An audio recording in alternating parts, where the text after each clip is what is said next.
Hi and welcome to Viking Superpowers.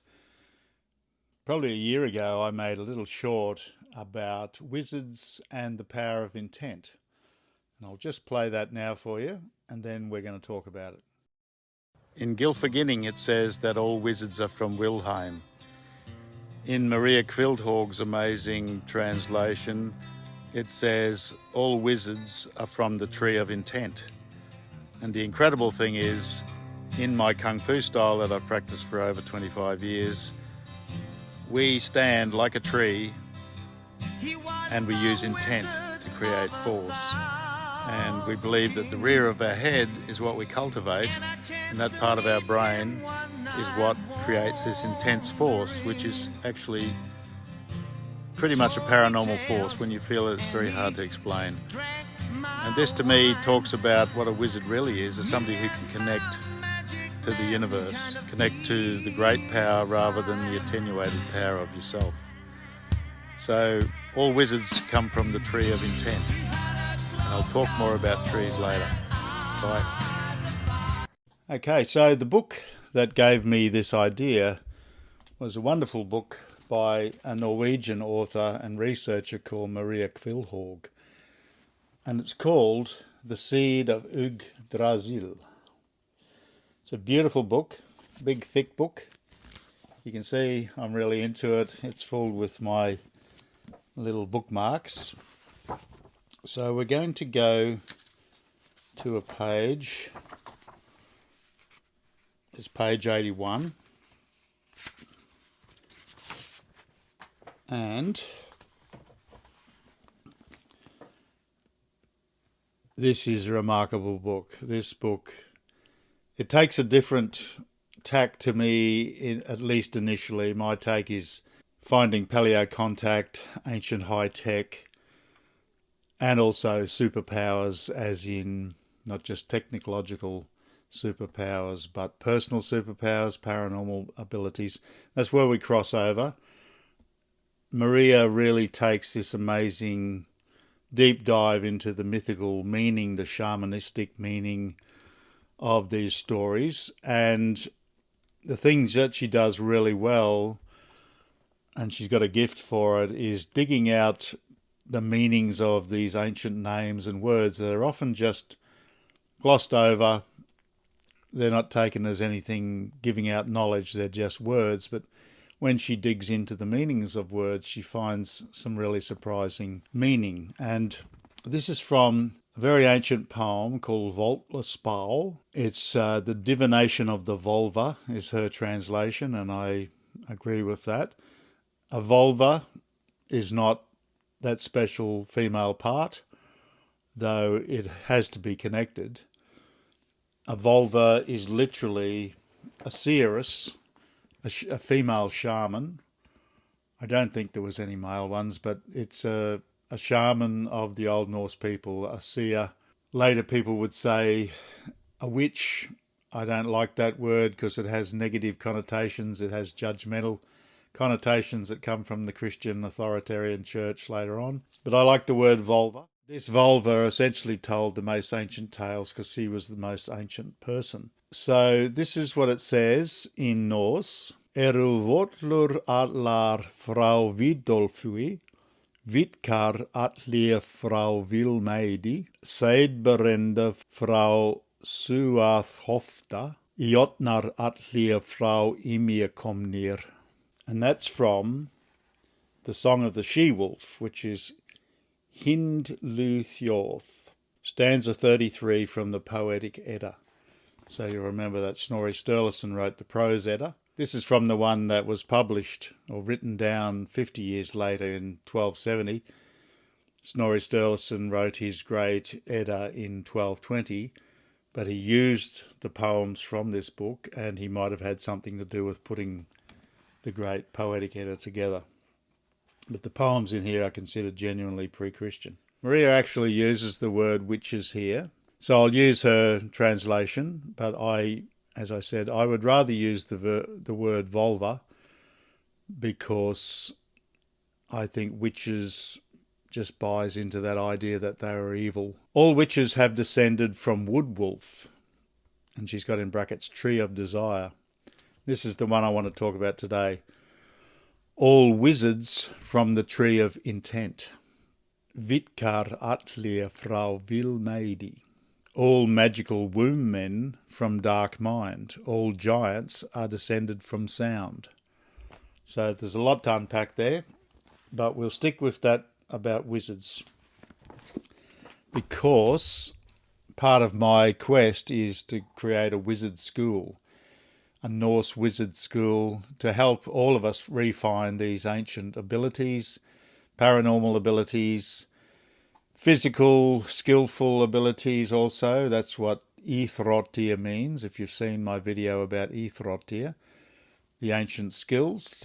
Today, Íþrottír means sports, but in the sagas, in Heimskringla, in the Edda, Íþrottír means profound human abilities, and they're outside of what we normally think is scientifically possible today, though many scientists are starting to be able to prove that these things are actually real. So why do wizards come from the tree of intent? What's the connection with intent? This is where I can draw on my background as a kung fu master and also my background as a fine artist. Both arts use intent. And when I say intent, I mean literally the ability to put a mind finger on somewhere else.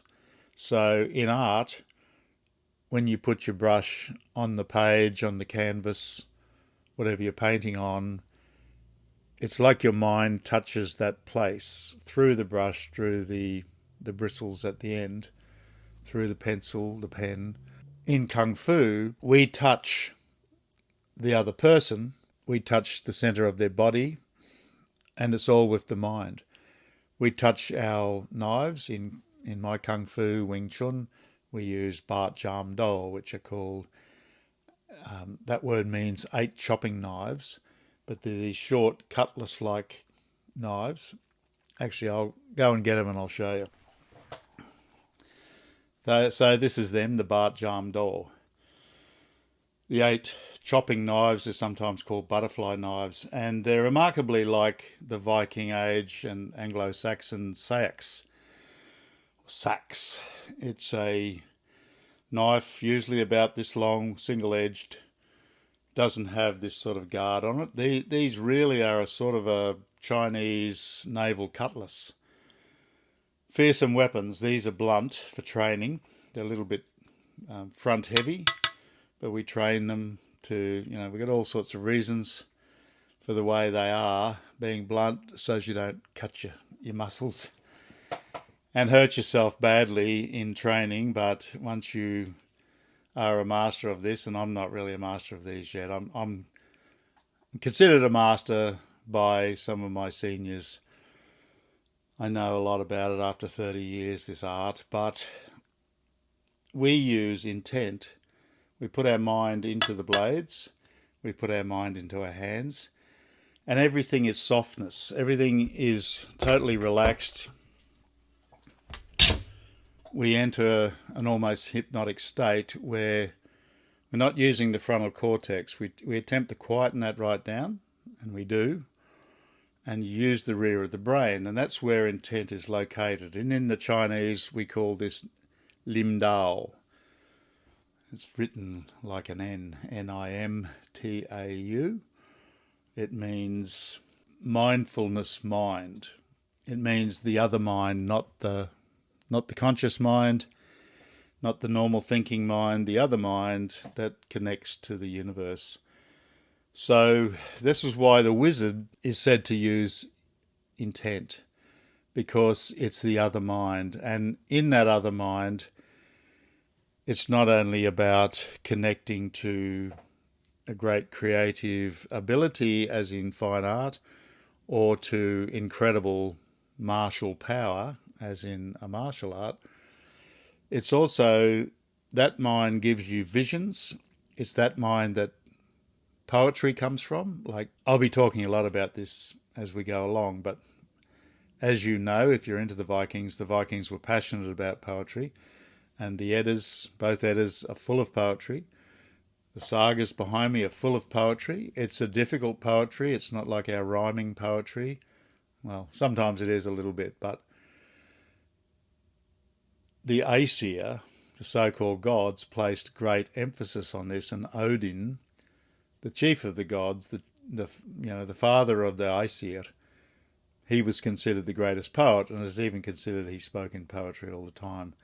And his very name, Odin, means frenzy, ecstatic, high, inspired, and it basically means to operate in that intent mind, that other mind where, as the great martial artist Bruce Lee said, when I hit, I don't hit, it hits all by itself. The tree of intent, the mind of intent. The tree of intent could even be referring to the structure of the brain, because when you look at it, it's almost like a tree. You got the spinal cord, which is the trunk, and then it all branches out into all those lobes.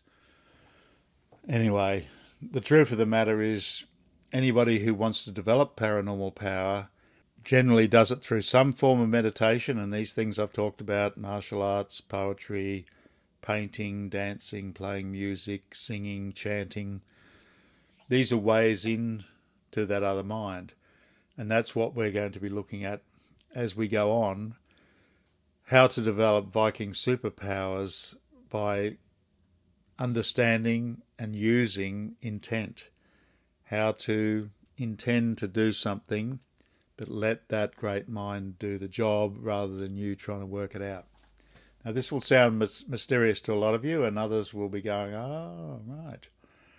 So if you look at my earlier videos, you'll see they're called the portal superpowers. That's how I started it off. I was going to write a book called The Portal Superpowers. Eventually I realised that I had much more than just this to talk about, and that's a lot what I was going to say about with the portal. But it perfectly sinks into my Viking studies, and I'm really, really keen to get to the bottom of who the Viking wizards were, what Íþrottír is, what Odin taught, what the Dýr, his disciples, knew, what was trained in the Northlands even after the Christian time. Snorri says, these skills, these Íþrottír, these wizard skills, were maintained through to his own time. Their practice up till today, he basically said. So this is exciting stuff. So that's what that old little clip meant.